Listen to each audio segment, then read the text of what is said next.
Highly ரிஸ்கான investment தான் என்னோட investment. But என் வயசில் நான் பண்ணலாம், எனக்கு நாளைக்கு நான் ஜீரோவே ஆனாலும் எனக்கு பிரச்சனை கிடையாது அப்படின்ற பட்சத்தில் நான் இன்வெஸ்ட் பண்ணுறேன்.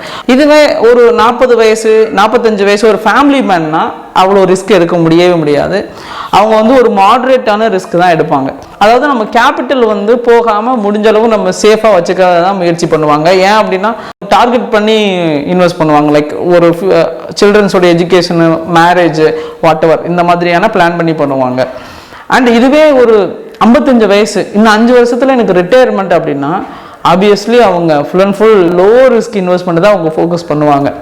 நீங்கள் எந்த அளவுக்கு உங்களுடைய லாஸை எதிர்பார்த்துருக்கிறீங்க, எந்த லாஸ் போனாலும் என்னை அஃபெக்ட் பண்ணாது அப்படின்றத புரிஞ்சுக்கிட்டு இன்வெஸ்ட் பண்ணணும். இதுதான் ரிஸ்க் டாலரன்ஸ். உங்களால் எவ்வளோ அதை டாலரேட் பண்ண முடியும், எவ்வளோ லாஸை டாலரேட் பண்ண முடியுன்றதான் ரிஸ்க் டாலரன்ஸ். இதை தெரிஞ்சு நீங்கள் இன்வெஸ்ட் பண்ணுங்கள்.